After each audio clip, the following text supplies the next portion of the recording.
آپ گھر سے نکلے ہیں, آپ کی منزل خود سے نہیں ہے. دیکھو گھر سے نکلنے سے پہلے منزل کا تعین ہوتا ہے, یہ نکلنے کے بعد سوچتا ہے کہاں جاؤں گا. There are two types of لوگ, ٹھیک ہے نا. لوگوں کی کتنی قسمیں ہیں؟ 2 قسمیں. ایک وہ ہوتے ہیں جو گھر سے نکلنے سے پہلے سوچتے ہیں کہاں جانا ہے, ایک وہ ہوتے ہیں جو نکل جاتے ہیں پھر سوچتے ہیں کہاں جانا ہے. دوسرے کو آوارہ کہا جاتا ہے, لوفر کہا جاتا ہے کہ نہیں کہا جاتا؟ دوسری ٹائپ کو آوارہ گرد, بے روزگار, کوئی کام دھندہ نہیں ہے, بس نکل لیے. گھر میں آنے کی بھی کوئی وجہ نہیں ہوتی ان کی, کیوں آیا بھائی تو, ابھی تو گیا تھا پھر آ گیا واپس. ٹھیک ہے نا. نہ گھر سے نکلنے کی کوئی وجہ ہوتی ہے, وہ نکلنے کے بعد سوچتے ہیں جانا کہاں ہے. ان کو لوفر کہتے ہیں, آوارہ کہتے ہیں. کیا خیال ہے؟ آوارہ گردی ہے بھائی. آوارہ گردی میں کوئی ہدف تھوڑی ہوتا ہے, بس نکل لو. اب کہیں بھی جانا ہے تو وہ سوچیں گے کہاں جانا ہے, بس جہاں لائف کو ذرا لگا کہ انٹرٹینمنٹ وہاں زیادہ ملے گی اور انجوائے کر سکیں گے تو وہیں چلے جائیں گے. تبھی وہ نکلتے ہیں تو کہیں بندر کا ناچ نظر آ گیا وہاں کھڑے ہو جاتے ہیں. کوئی چورن بیچنے والا نظر آیا تو وہاں کھڑے. دیکھا ہوگا نا اپنے ابا پیسے دے کے بھیجتے ہیں کہ بیٹا یہ جا کے 6 انڈے لے کر آ, تو بیٹا 2 گھنٹوں میں آتا ہے. دیکھا ہوگا آپ نے, ایسے بچے بھی مارکیٹ میں ہے نا. وہ 2 گھنٹے میں آتا ہے تو کیوں آتا ہے؟ وہ جب انڈے لینے گیا تھا تو راستے میں بندر کا ناچ ہو رہا تھا, وہاں کھڑا ہو گیا. ایسا ہی ہوتا ہے نا, وہ اس کو دیکھنا شروع کر دیتا ہے. پھر تھوڑا آگے گیا تو کوئی چورن بک رہا ہے تو وہاں کھڑا ہو گیا. تو 2-3 گھنٹے بعد گھر آتا ہے, ابا سے پٹتا ہے پھر وہ. وہ اسی لیے پٹتا ہے کہ اس کا اپنا تو کوئی ہدف ہے نہیں. تو یہ تو دوسری ٹائپ کے لوگ ہیں جو گھر سے نکلنے کے بعد سوچتے ہیں کہ کیا کرنا ہے. یہ لوفر آوارہ کہلاتے ہیں. یہ دنیا میں ترقی کے علاوہ ہر کام کر سکتے ہیں, ایسا ہی ہے نا. اور جو تمیزدار آدمی ہے جب وہ گھر سے نکلتا ہے, بیگم پوچھتی ہے کہاں جا رہے ہو, تو کہتے ہیں آفس جا رہا ہوں. اس کو پہلے سے پتا ہوتا ہے کہاں جا رہا ہوں, دکان پہ جا رہا ہوں, رکشا کھڑا ہوا ہے وہ چلا رہا ہوں, اوبر چلا رہا ہوں, ٹیکسی چلا رہا ہوں, جو بھی ریڑھی لگا رہا ہوں, پیاز بیچ رہا ہوں. بیگم صبح نکلنا ہے, پیاز بیچنا ہے. یہ تمیز کے لوگ کہلاتے ہیں. یہ کچھ نہ کچھ ترقی, بولو نا بھائی, کر لیتے ہیں. تو دیکھو جیسے دنیا میں رکشے والے کو پتا ہے کہ میں گھر سے نکل کے سیدھا رکشے میں جا کے بیٹھوں گا, درمیان میں کوئی بندر کا ناچ آ گیا تو تھوڑی دیر کے لیے دیکھنے میں کوئی حرج نہیں ہے, لیکن ہدف میرا کیا ہے بھائی؟ دھندے پہ بھی جانا ہے. یہ تھوڑی کہ اب 1 گھنٹہ وہیں جا کے بیٹھ جاؤ. تو اسی طرح یاد رکھو کہ جب ہم دنیا میں آئے ہیں تو اللہ تعالیٰ نے جس ٹریک پر ہمیں چلایا ہے, جس کو زندگی کہا جاتا ہے, یہ ایک ٹریک ہے. دیکھو ٹریک کی ڈیفینیشن کیا ہے, راستے کی ڈیفینیشن کیا ہے. ایک ڈیفینیشن ڈکشنری میں ہوگی, ایک ڈیفینیشن وہ ہے جو عرف میں جس کو راستے کی ڈیفینیشن کیا ہے, کہا ہے جس پہ لوگ چلتے ہیں. رکی ہوئی جگہ کو راستہ نہیں کہا جاتا. تو زندگی رکی ہوئی چیز ہے یا چلتی ہوئی چیز ہے؟ اگر یہ رک جائے نا, ٹائم رک جائے اور ہمارا آنے والا دن ہمیں قبر کے قریب نہ کر رہا ہو, موت کی طرف نہ لے کے جا رہا ہو, تو پھر زندگی ایک ٹریک نہیں ہے, راستہ نہیں ہے. پھر ہمیں منزل متعین کرنے کی چندہ ضرورت نہیں ہے, ڈائریکشن متعین. دیکھو ایک آدمی رکا ہوا ہے تو گوگل میپ کا کیا کرنا ہے اس نے بھائی؟ آلتی پالتی مار کے گاڑی میں آپ بیٹھ جاؤ, تو اب نہ آپ کو میپ کی ضرورت ہے نہ آپ کو گائیڈنس کی ضرورت ہے. وہیں چائے بھی آ جائے گی, وہیں گٹکا بھی آ جائے گا, وہیں پان بھی آ جائے گا, وہیں آپ میوزک بھی سن سکتے ہو یا تلاوت سن سکتے ہو, قوالی بھی لگا لو. منزل کی ضرورت, گائیڈنس کی ضرورت اس کو ہوتی ہے جو چل رہا ہو, ٹائم گزر رہا ہو. میرا اور آپ کا ٹائم رکا ہوا نہیں ہے, گزر رہا ہے. اچھی طرح سے گزاریں گے تو بھی گزرے گا, بری طرح سے گزاریں گے تو بھی. یعنی اس کی مثال ایسے, چلتی ہوئی گاڑی میں کسی کو بٹھا دیا. اب چلتی ہوئی گاڑی میں جس کو بٹھایا ہو وہ فوراً پوچھے گا یہ گاڑی جا کہاں رہی ہے, اور اس کی ٹینشن سب سے بڑی یہ ہوگی کہ مجھے پتا چل جائے کہ یہ گاڑی جا کہاں رہی ہے. پہلی بات, جہاں جا رہی ہے, پھر یہ ٹینشن کہ وہ صحیح سمت ہے یا غلط سمت. ان 2 سوالوں کا جواب جب تک اسے نہیں ملے گا وہ ڈپریشن سے باہر نکلے گا. وہ اسٹریس کی گولیاں یہ نفسیاتی ڈاکٹر اس کمبخت کا علاج کرے گا؟ اور جس نفسیاتی ڈاکٹر کے پاس خود ڈائریکشن نہ ہو وہ لوگوں کے اسٹریس ختم کر سکتا ہے؟ آج ہر آدمی اسٹریس کے لیے نفسیاتی ڈاکٹر کے پاس جا رہا ہے، یہ نہیں پتا کہ یہ بیچارہ اپنی اسٹریس ختم. بولو نا بھائی، ڈاکٹر کے پاس جائیں ضرور، کیونکہ اسٹریس کی بھی دو قسمیں ہیں. ایک وہ ایویں دماغ میں نا کیمیکل ڈائمبے ہو جاتے ہیں، وہ ڈاکٹر میڈیسن دے کے وہ سیٹ کر دیتا ہے. لیکن جو اصل اسٹریس ہے اس کا علاج نفسیاتی ڈاکٹر کے پاس نہیں، وہ صرف پیغمبروں کے پاس ہے. دیکھو آج چھوٹی چھوٹی ٹینشنوں میں لوگ ڈپریشن میں جا رہے ہیں. ہم دیکھتے ہیں کہ پیغمبر اور پیغمبر کو فالو کرنے والے اس سے کروڑ گنا بڑی ٹینشنوں میں آئے مگر ڈپریشن میں نہیں گئے. کوئی ڈپریشن یا اسٹریس کی دوا انہوں نے نہیں کھائی، نہ کسی ڈاکٹر سے علاج کرایا انہوں نے. آج کی ٹینشن کیا ہے؟ بچہ ٹھیک نہیں ہے، انڈے لینے بھیجو تو بندر کا ناچ دیکھنے بیٹھ جاتا ہے. یہی شکایتیں ہوتی ہیں والدین کو. کوئی کام ہی نہیں کرتا. بھائی کیا کام نہیں کر رہا یار؟ اس کو جہاں مرضی بھیجو کم بخت، کوئی کام ہی نہیں کرتا. بیگم ٹھیک نہیں ہے، عورت کے لیے میاں ٹھیک نہیں ہے، بہو کے لیے ساس ٹھیک نہیں. ساس کتنا ظلم کر لے گی، تانے دے دے گی نا. بھائی آپ کو لٹا کے آپ کے سینے پہ گرم پتھر تو نہیں رکھے گی. حضرت بلال رضی اللہ تعالیٰ عنہ کو تو گرم لیٹوں پہ لٹایا جاتا، پتھر رکھے جاتے. کوئی ڈپریشن کی گولی، بولو نا یار کیا ہو گیا، بولنا پڑے گا بھائی. کوئی ڈپریشن کی کوئی گولی کھائی انہوں نے اسٹریس ختم کرنے کے لیے؟ یا کسی نفسیاتی ڈاکٹر کو دکھایا یا روم اور فارس سے رابطہ کیا کہ بھئی عربوں کے پاس تو اچھے ڈاکٹر نہیں ہیں، آپ کوئی اچھا ڈاکٹر ہمیں بتا دیں؟ خباب ابن ارت رضی اللہ تعالی عنہ کو جلتے ہوئے انگاروں پہ لٹایا جاتا تھا. کہاں؟ جلتے ہوئے انگاروں پہ، جس سے ان کی کمر میں کھڈے پڑ گئے. یعقوب علیہ الصلوۃ والسلام اپنے بیٹے کی جدائی میں رو رو کے آنکھوں کی بینائی ختم، مگر کسی نفسیاتی ڈاکٹر سے آپ کو علاج کی ضرورت نہیں پڑی. سمجھ رہے ہیں کہ نہیں سمجھ رہے؟ یوسف علیہ الصلوۃ والسلام کی ساری زندگی غموں میں، جیل کی کوٹریوں میں گزری، ڈپریشن میں. ارے بولو نا، نہیں آئے. جملہ مکمل کرنے سے بڑا فائدہ ہوتا ہے، بات دماغ میں اتر جاتی ہے. کتنی ٹینشنیں تھیں. آج انسان کو تاریخ میں بہترین سطح کا رزق مل رہا ہے. جتنی رزق کی فراوانی اس وقت دنیا میں ہے اتنی اس سے پہلے کبھی بھی نہیں ہوئی ہے. لیکن روتا ہے کہ کھانے کو نہیں ہے، خرچے پورے نہیں ہوتے. سمجھ رہے ہیں؟ ہائے ہائے ہائے، بچے بھی دو، کھائیں کھلاؤں گا کہاں سے؟ یہی ہو رہا ہے نا. شادی بھی دیر سے، ہائے بیوی کا خرچہ نہ اٹھانا پڑ جائے، پہلے کماؤ پہلے کماؤ پہلے کماؤ، پیسہ جمع کرو. اتنی سہولتیں، اور سہولتیں سستی سے سستی ہوتی جا رہی ہیں. پیدل سفر ہوتے تھے، ٹینشن میں نہیں آتے تھے.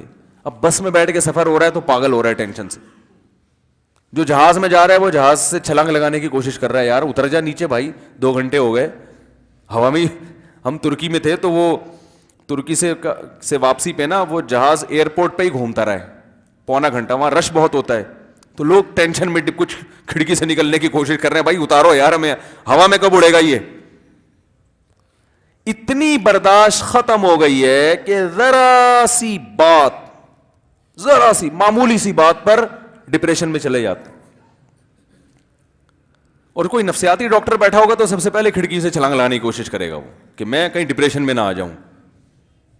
بھائی کوئی ڈاکٹر بیٹھا ہو تو معذرت، یہ نہیں ہے کہ نفسیاتی ڈاکٹروں کی اہمیت کم کرنا مقصد نہیں ہے، وہ اپنی جگہ ان کی اہمیت ہے. کوئی بیماروں میں خود بھی لوگوں کو کہتا ہوں کسی نفسیاتی ڈاکٹر کو دکھا بھائی. تو ایک ہی مسئلہ کوئی دوسری دفعہ مجھ سے پوچھے نا تو میں بتا دیتا ہوں، تیسری دفعہ پوچھے تو کہتا ہوں بھائی تم کس کے پاس جاؤ، کیونکہ وہ کرتے ہیں، گائیڈ کرتے ہیں. ایک علم ہے، یہ بھی فن ہے، علم ہے، لیکن یہ اصل علاج نہیں ہے. یہ اگر ہوتا تو ہمارے جو نفسیاتی ڈاکٹر جن یونیورسٹیوں میں پڑھ کے، یورپ کی یونیورسٹیوں میں پڑھ کے ہمیں بتا رہے ہوتے ہیں، تو ذرا پوچھو کہ جن سے آپ پڑھنے جاتے ہو انہوں نے اپنے ملکوں میں ڈپریشن ختم کیوں نہیں کر دی؟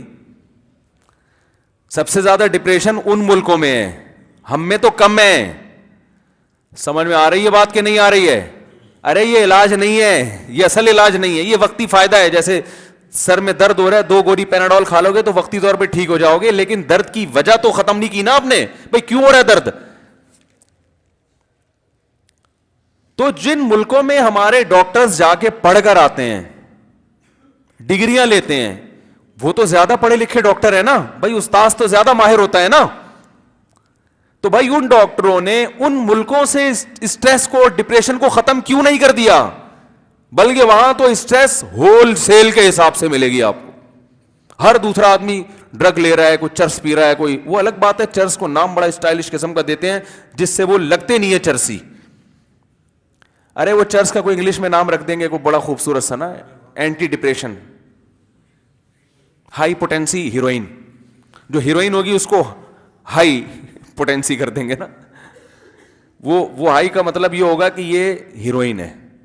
لو کوالٹی یا لو پوٹینسی میں کا مطلب کیا ہوگا کہ یہ چرس ہے. تو ہمارے یہاں چرس پینے والا بلا وجہ کیا ہو جاتا ہے؟ بدنام. لوگ بھی چرسی چرسی کہہ کے، اس کی شکل ایسی ہوتی نہیں، چرسی کہہ کے اس بیچارے کی شکل ایسی بنا دی ہوتی، ورنہ وہ نہا دھو کے نکلے کیا پتا چلے گا چرس پی کے آیا. یا وہ خود اپنے آپ کو معاشرے کا ایک وہ جو ہے نا کمتر طبقہ سمجھتے، اور پائپ میں بیٹھ بیٹھ کے وہ پھر نتیجہ کیا نکلتا ہے، اس کا کپڑے بھی چرسیوں والے، اس کے دانت بھی چرسیوں والے. ورنہ اگر آپ اس کو بتائیں کہ چرس جو ہے یہ اینٹی ڈپریشن ہے اور یہ اسٹریس کو ختم کرتی ہے، اور تم ایک معاشرے کے ایک عزت دار انسان ہو، صبح صبح نہا دھو کے 3 پیس سوٹ ٹائی میں چرس پی کے دانت صاف کر کے نکلا کرو، تو معاشرے میں پہلے سے زیادہ عزت ہوگی تمہاری. کیونکہ آج کل جو گولیاں کھا رہے ہیں نا لوگ وہ زیادہ پڑھ لکھے سمجھے جاتے ہیں. غریب آدمی کو تو کبھی نہیں ہم نے دیکھا صبح اٹھ کے الگ گولی کھا رہا ہو، دوپہر کو الگ کھا رہا ہو. اکثر دولت مند مالداروں کے یہاں دیکھا ہے کہ صبح اٹھ کے وہ ایک الگ ٹیبلٹ ڈاکٹر نے بتائی ہوئی ہے یہ کھائیے گا، دوپہر کو الگ ٹیبلٹ کھا رہے ہیں، شام کو. یہ بڑے لوگ ہیں بھائی، یہ تو بہت بڑے لوگ ہیں. یہ ایک اچھی بات سمجھی جاتی ہے معاشرے میں کہ چھوٹی موٹی بیماریاں گھٹیا پن سمجھا جاتا ہے آج کل. کھانسی، نزلہ غریبوں کی بیماریاں ہیں. تو میں یہ کر رہا تھا کہ دیکھو ان کے ہاں جو بیماریاں ہیں وہ بہت خطرناک. دوائیں کھانے کا فیشن بن گیا ہے.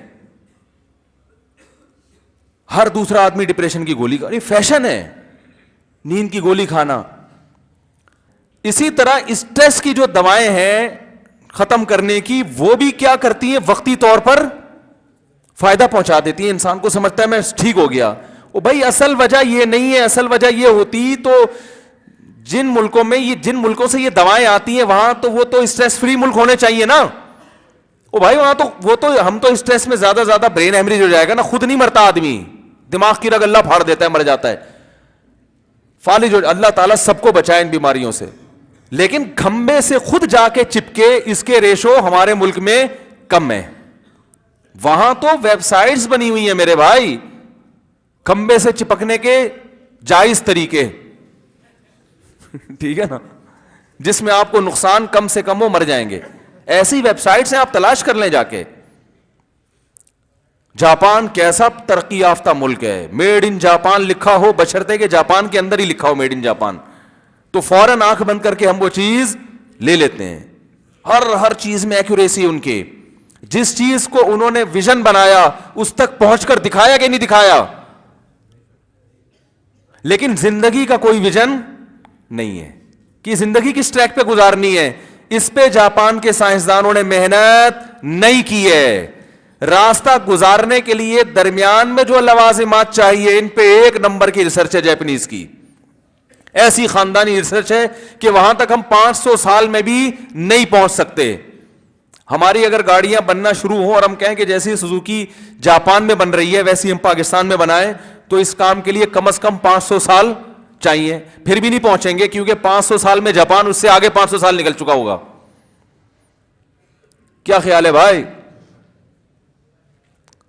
وہ ایک 500 سال چاہیے سے ایک شعر یاد آیا. وہ ایک شاعر نے جو ہے نا اپنی محبوبہ کو ایک شعر کہا. وہ تھا نہیں شاعر لیکن دل چاہ رہا تھا کہ میں شعر کہوں. تو بعض دفعہ نا بات کرنے کا سلیقہ نہیں ہوتا لیکن آدمی اپنا پیغام ڈیلیور کر دیتا ہے کہ بات جو میں کہنا چاہ رہا ہوں وہ تو سمجھ میں آ گئی نا.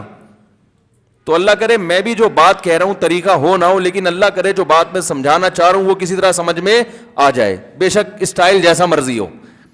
تو ایک شاعر نے اپنی محبوبہ کے حسن کی تعریف کرنی تھی، سوری شاعر نہیں تھا لیکن اس کا دل چاہ رہا تھا اپنی محبوبہ کی شان میں کوئی شعر کہوں، تو اس نے شعر کہا کہ گر مصور تیری صورت کھینچے، کھینچے کا مطلب یعنی ہاتھ سے اگر تیری تصویر بنائے، تو کہنا وہ چاہ رہا تھا کہ یہ کام آسانی سے ممکن نہیں ہے، بہت ٹائم لگے گا. تو پہلا تو اس سے بن گیا مصرع، پہلا تو بن گیا گر مصور تیری صورت کھینچے. تو اب آسان کام نہیں ہے، منٹوں میں نہیں، اتنی حسینہ ہے کہ وہ بہت ٹائم لگے گا. تو اگلا مصرع اب آ نہیں رہا، تو اس نے کہا اب ٹائم بھی نہیں ہے، محبوبہ کی تعریف بھی کرنی ہے، تو کہہ رہے گر مصور تیری صورت کھینچے، تو اسے اس کام کے لیے 2.25 مہینے چاہیے. تو اسے اس کام کے لیے لوگوں نے کہا یار محبوبہ کی شان میں یہ کیسا شعر ہے. اس نے کہا جیسا بھی ہے بات سمجھ میں آ گئی نا، بات سمجھ آ گئی کیا کہنا چاہ رہا ہوں، یہ آسانی سے ممکن. لوگوں نے کہا 2.25 کی کیا 2 مہینے بول دیتا، تھوڑا تو وزن بن جاتا نا، 2.25 لگا کے اور وزن کا بیڑا غرق کر دیا، قافیہ ہی نہیں مل رہا کسی طرح سے. اس نے کہا بھائی جتنا ٹائم لگے گا اتنا ہی بتاؤں گا نا، ٹائم 2.25 کا لگ رہا ہے، میں دو بول دوں 2 مہینے لگے، تو ٹائم لگ رہا ہے 2.25 مہینے. میرا خیال ہے کہ 2 مہینے میں بھی یہ کام کمپلیٹ، اضافی کچھ لگانے پڑیں گے 5-10 دن. تو بھائی میں جو بات آپ کو سمجھانا چاہ رہا ہوں، مجھے اس میں طریقہ ہے نہیں ہے، لیکن اگر بات سمجھ میں آ جائے تو پھر شعر کی ضرورت نہیں ہے. محبوبہ کو سمجھ میں آ گیا کہ بھائی میں بہت خوبصورت ہوں، صحیح ہے نا. تو میں ایک بات یہ عرض کرتا ہوں کہ زندگی کا جو ٹریک ہے جس پہ آپ نے چلنا ہے، وہ خدا کی قسم جاپان کے سائنسدانوں کو معلوم نہیں ہے، اس پہ ریسرچ نہیں کی انہوں نے، اس کے لیے بھی گائیڈنس چاہیے. وہ امریکہ کو معلوم نہیں ہے، وہ یورپ کو معلوم نہیں ہے.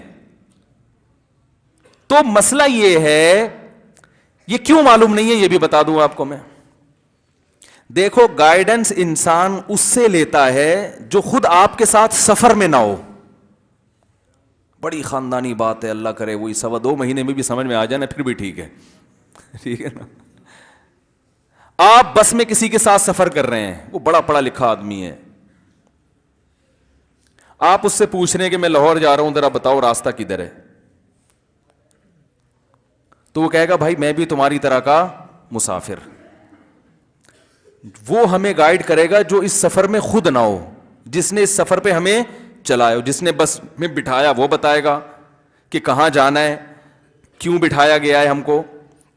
دوسری بات یہ کہ میپ بتائے گا، گوگل میپ سے ہمیں پتا، گوگل میپ اس سفر کا ساتھی نہیں ہے، وہ مسافر نہیں ہے، وہ ایک الگ سے ایک سافٹ ویئر ہے. تو جو خود آپ کے ساتھ آپ جیسا مسافر ہو اس کو تو خود گائیڈنس کی ضرورت ہے نا. تو میرے بھائی غیر مسلم چاہے وہ سائنسدان ہوں، چاہے وہ یونیورسٹیوں کے پروفیسر ہوں، چاہے وہ نفسیاتی ڈاکٹر ہوں، چاہے وہ کتنے ایجوکیٹڈ لوگ ہوں، وہ بھی دنیا میں مسافر ہونے میں آپ کے ساتھ برابر کے شریک ہیں. نہ وہ اپنی مرضی سے آئے اس دنیا میں اور نہ وہ اپنی مرضی سے جائیں گے. ان کو وہ ہمیں کیسے بتائیں گے کہ صحیح راستہ کیا ہے؟ اگر وہ بتائیں گے تو آپ پوچھو گے تمہیں کس نے بتایا؟ تو وہ اگر اپنے جیسے انسانوں کا حوالہ دے کہ ہمیں فلاں نے بتایا، تو فلاں کو کس نے بتایا بھائی؟ تو انسان اپنے جیسے مسافر سے راستہ نہیں پوچھتا، اس سے پوچھتا ہے جس کو پہلے سے معلوم ہو. تو انسان کو زندگی کس نے دی؟ انسانوں نے نہیں دی ہے. اس ٹریک پر چلانے والا انسان کو انسان نہیں چلا رہا. جس ذات نے انسان کو اس ٹریک پہ چلایا ہے وہ انسانوں سے ہٹ کے ہونی چاہیے. اس ٹریک میں صحیح سمت کیا ہے، اس کی صحیح منزل کیا ہے، یہ انسانوں کو انسان نہیں بتائے گا. انسان کے علاوہ کوئی اور ذات ہے جو بتائے گی انسان کو. یہ چیز انسان خود نہیں فیصلہ کر سکتا بھائی. یہ پیغمبر بتاتے ہیں جو اللہ کے نمائندے ہوتے ہیں. تو جن کا پیغمبروں پر ایمان نہیں ہے، خدا کی قسم الٹے بھی لٹک جائیں، ان کو زندگی کا مقصد اور زندگی میں آنے کا مقصد اور یہاں سے جانے کا مقصد خدا کی قسم کبھی بھی معلوم ہو ہی نہیں سکتا. جب معلوم نہیں ہو سکتا تو کان سے پکڑ کے جو انہیں جس ٹریک پر چلا دے، جو راستہ انہیں خوبصورت نظر آئے گا اس پہ چلنا شروع ہو جائیں گے وہ. اب مجھے بتاؤ اس سے بڑا بیوقوف دنیا میں کوئی ہے گھر سے نکلا؟ لوگ کہہ رہے کہاں جا رہے ہو؟ جو روڈ اچھا ہوگا اس پہ چلوں گا میں. او بھائی جو اچھا روڈ ہے وہ تو جیل تک جا رہا ہے. حکومت نے اچھا روڈ اس لیے بنایا ہے کہ قیدیوں کو جیل تک لے جانے میں اسپیڈ بریکر درمیان میں نہیں آئے. مسئلہ ہو سکتا ہے نا، قیدی بھاگ سکتا ہے. تو راستے کا حسن دیکھ کے اس کی طرف دیکھو. جب آپ کہیں جاتے ہو تفریح پہ جاتے ہیں نا بھائی, چرنا آئی لینڈ جا رہے ہیں آپ, کتنا کھڈے بڈے والا راستہ ہے آپ کا, لیکن آپ جاتے ہو بھائی, جب منزل وہ ہے تو پھر راستہ کھڈے والا ہو یا روڈ ہو یا نہ ہو, کچے میں اتار لو گے آپ گاڑی. اور اگر کوئی منزل ہی نہیں ہوتی تو اس سے بڑا دنیا میں کوئی بیوقوف نہیں ہے جو اس چیز کو منزل بنائے جہاں کا راستہ خوبصورت ہو, جہاں گولے گنڈے کی دکانیں زیادہ ہوں, جہاں چائے کے کھوکھے زیادہ ہوں. وہ بھائی ہو سکتا ہے یہ کھائی کی طرف جا رہا ہو راستہ, یہ جیل جا رہا ہو, یہ پھانسی گھاٹ کی طرف جا رہا ہو.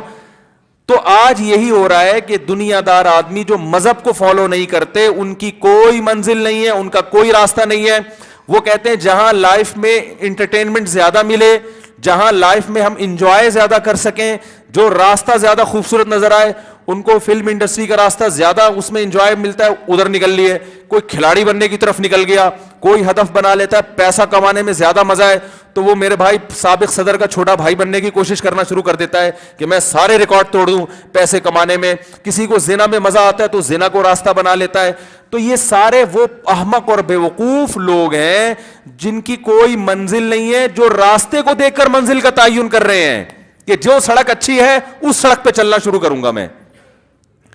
تو یہ بڑے بیوقوف لوگ ہیں خدا کی قسم. میں سمجھا پا رہا ہوں اپنی بات کی, ابھی بھی سمجھ میں نہیں آ رہی. تو اللہ اس کے رسول صلی اللہ علیہ وسلم نے انسان کو بتایا ہے کہ جانا کس سمت میں ہے, پھر جس سمت میں تم جاؤ گے اس کا راستہ کبھی اچھا بھی ہوگا اور کبھی اس میں کھڈے بھی آئیں گے. اچھا راستہ مل گیا تو اللہ کی طرف سے نعمت ہے, درمیان میں کھڈے آ گئے, اسپیڈ بریکر زیادہ آ گئے تو سمت چینج نہیں کرنی, ان کھڈوں سے اسی ٹینشن کے ساتھ گزرنا ہے, کیونکہ ان کھڈوں کی ٹینشن چھوٹی ٹینشن ہے. یہ نفسیاتی ڈاکٹر بھی اس کا علاج کر سکتا ہے, مولانا صاحب بھی کر سکتے ہیں, تقدیر پر ایمان لا کے اور سوچ کے وہ اس طرح بھی ہو سکتی ہے, اس کا حل موجود ہے. لیکن سمتی چینج کر لی نا, پھر جو ٹینشن ہوگی بھائی اس ٹینشن کا علاج خدا کی قسم جاپان کے سائنسدانوں کے پاس بھی نہیں ہے, کیونکہ وہ خود اس ٹینشن میں مبتلا ہیں. اللہ کرے کہ بات پولیس کے بغیر سمجھ میں آ جائے. میں پہلے تو بہت مثال دیتا تھا پولیس بلوانی پڑے گی, لیکن ایک دن میں نے سوچا پولیس کو بھی تو سمجھانا پڑے گا نا. پہلے پولیس تو جب ہی سمجھائے گی جب پولیس کو خود بھی تو سمجھ میں آئے. بھائی پولیس سے کوئی کام جب ہی کروایا جا سکتا ہے جب پولیس کو خود بھی تو سمجھ میں آئے کہ یہ کام صحیح ہے. تو اس لیے میں بہت دنوں سے آپ نے دیکھا ہوگا کہ میں پولیس کا حوالہ نہیں دے رہا, کیونکہ مجھے خیال اگر میں پولیس بلوا لوں تو پولیس کہے گی پہلے ہم کو تو سمجھاؤ, تو اسی کی سمجھ میں نہیں آ رہا تو آپ کو کیسے سمجھائے گی. اور پولیس کو سمجھانا آپ کو سمجھانے سے زیادہ مشکل, جس کو سمجھانا بہت آسان ہو اور اس کے پاس پاور بھی ہو, وہ بلوائیں گے اگلے بیان میں انشاءاللہ. تو بھائی دیکھو اب ایک آخری بات, وقت ختم ہو گیا بیان کا. قرآن مجید میں اللہ نے اپنے رسول صلی اللہ علیہ وسلم سے فرمایا کہ نبی صلی اللہ علیہ وسلم جس منزل کی طرف جا رہے تھے نا, وہ منزل کا جو روڈ تھا وہ بہت, اس میں کھڈے بہت تھے, لیکن آپ اسی پہ خود بھی چل رہے ہیں اور اپنی قوم کو بھی چلا رہے تھے. جب ہجرت نہیں ہوئی قوم کو بھی لا رہے ہیں کہ ان کھڈوں کی طرف آؤ, ان دشوار گزار راستوں کی طرف آؤ. قوم فالو کر رہی ہے کلچر کو, کلچر ہے بتوں کی عبادت کرنی ہے, سود کھانا ہے, بہت سے لوگ زنا بھی کرتے تھے. کلچر یہ ہے, یہ کلچر جو ہے نا یہ راستہ بڑا خوبصورت ہے, اس میں ٹینشن نہیں تھی. بھائی کلچر کو فالو کرو گے تو کوئی اسپیڈ بریکر آئے گا راستے میں؟ بولو نا بھائی, کوئی آئے گا؟ آپ سودی بینک میں جاب کرو, کوئی اسپیڈ بریکر آئے گا راستے میں؟ سب کہیں گے بھائی کوئی بات نہیں یار, یہ حلال حرام میں تو مولویوں نے ڈالا ہوا ہے. 2-4 مولوی آئیں گے, چھوٹے چھوٹے بریکر ہوں گے, وہ اتنے چھوٹے سے ہوں گے, یوں کرو نا, وہ پڑ جائیں گے بیچارے, وہ کہیں گے بھائی تمہارا اپنا مسئلہ ہے, ٹھیک ہے نا. 1-2 کو سرفرے گھر میں آئیں گے جو بولیں گے بھائی یہ سودی بینک میں ابا کب تک ہم کو حرام کھلاتے رہو گے. وہ ہلکے پھلکے ہوں گے, ان کو گھر سے باہر نکال دو, مدنی مسجد بھیج دو ان کو, بولو چلو وہاں جاؤ. تو ہلکے ہلکے بریکر تو آتے ہیں, کوئی بڑا خاندانی قسم کا بریکر, مکس گیدرنگ شادی ہے, آپ اس میں جا رہے ہو, اسلام نے منع کیا ہے بھائی. تو جب آپ نہیں جاؤ گے تو بڑے بڑے بریکر آئیں گے, ابا بھی تانا دیں گے, ماں بھی دودھ نہ بخشنے کا تانا دے گی آپ کو. لیکن اگر چلے گئے تو کوئی بریکر آئے گا؟ 1-2 ہلکی پھلکی سے مس کالیں آ جائیں گی شاید آپ کے پاس, آپ نماز چھوڑتے ہو تو چھوڑنے پہ کوئی بریکر ہے؟ ارے بھائی بولو نا، کیسا سیدھا سیدھا فجر کی نماز گول سو جاؤ، ایک دم گاڑی آپ کی لائف جو ہے نا ایسے روڈ پہ جا رہی ہے جس میں کوئی ٹینشن نہیں ہے، سب سوتے ہیں تو آپ نے بھی 11:45 اٹھ گئے تو کیا ہو گیا، کوئی بھی نہیں کہے گا آپ کو. ہاں آفس کا ٹائم نکل جائے تو پھر باس کہے گا آپ کو، لیکن نماز چھوڑنے پر کوئی بریکر پڑھنے پر ہے. جب نماز کے لیے صبح فجر میں اٹھنے کی کوشش کرو گے تو اتنی ساری بلائیں چڑیلیں آ کے آپ کو روکنے کی کوشش کریں گے. کیا کر رہا ہے تو بالکل پروفیشنل مولوی ہو گیا بھائی، سویا تو 2:45 بجے ابھی صبح پھر 5 بجے اٹھ رہا ہے. ابے سوئے گا نہیں تو ڈپریشن میں چلا جائے گا، ٹینشن پہلے نیند، سمجھ رہے؟ پھر کیسا جیسے قبر سے مردے کو اکھاڑا جاتا ہے نا، ایسے فجر میں انسان کو اٹھتے ہوئے لگتا ہے کہ قیامت برپا ہو گئی ہے اور جسم میں روح ڈال کے دوبارہ مجھے زندہ کیا جا رہا ہے. پھر سردیوں میں وضو کرنا ایک ٹینشن، کتنی بڑی ٹینشن ہے نا. تو یہ روڈ پھسلتا ہوا روڈ ہے، بولو نا بھائی. تو بہت زیادہ اسپیڈ بریکر ہیں اس میں. کلچر کو فالو کرنا بہت آسان، جہیز لینا بہت آسان. کیا اس پہ تو ایسا ہے جیسے روڈ پہ مکھن لگا دیا کسی نے پھسلنے کے لیے، صحیح ہے نا؟ ایسا ہی ہے نا جہیز لینا بھائی، ایسا ہی ہے نا بھائی. پہلے سے ماشاءاللہ وہ ڈبل بیڈ اور وہ الماریاں قارون کے خزانے ایسے ناچتے گر رہی ہوتی ہیں وہ ٹرک سے نا، کرسیاں بعض دفعہ ہم نے خود اٹھا کے ڈالی ہیں. لوگ کہہ رہے یار یہ جہیز کا سامان جا رہا ہے، ٹھیک ہے نا. یہ جو راستہ ہے جہیز کا، دیر سے شادی کا، 2 بچوں کا، نبی صلی اللہ علیہ وسلم بھی اسی دشوار، دیکھو قرآن نے کیا کہ وما ادراک ما العقبہ، تمہیں کیا پتا یہ گھاٹی کیا ہے. اسلام کو اللہ نے دشوار گزار گھاٹی سے تعبیر کیا ہے، موٹر وے سے تعبیر نہیں کیا. اسلام گھاٹی ہے، گھاٹی ایک دشوار راستہ ہے. لیکن اس دشوار راستے میں انسان کو سکون ملے گا کہ میں کہیں نہ اپنی منزل تک پہنچ جاؤں گا، بے شک پہاڑوں کو کراس کر کے پہنچوں. اور جس مکھن لگے ہوئے اور ڈیزل لگے ہوئے اور گریس لگے ہوئے راستے میں آپ پھسلتے چلے جا رہے ہیں نا، اس میں آپ کو سکون نہیں ملے گا، کیونکہ راستہ بڑا لشپش قسم کا، بڑا اچھا راستہ ہے. منزل کا آپ کو خود بھی علم نہیں ہے، تو آپ کو جب خود علم نہیں ہے تو آپ کو یہ کیسے اندازہ ہوگا کہ میں اس منزل تک پہنچ پاؤں گا کہ نہیں پہنچ پاؤں گا، وہاں پہنچ کے مجھے سکون ملے گا کہ نہیں ملے گا. جس آدمی کو منزل ہی کا پتہ نہیں ہوتا، وہ جتنا بڑا خود ڈاکٹر بھی بن جائے نا، خدا کی قسم اس کو سکون کے علاوہ دنیا کی ہر چیز مل جائے گی، سکون اس کو کبھی بھی نہیں ملے گا. اللہ سے دعا ہے اللہ عمل کرنے کی توفیق عطا فرمائے.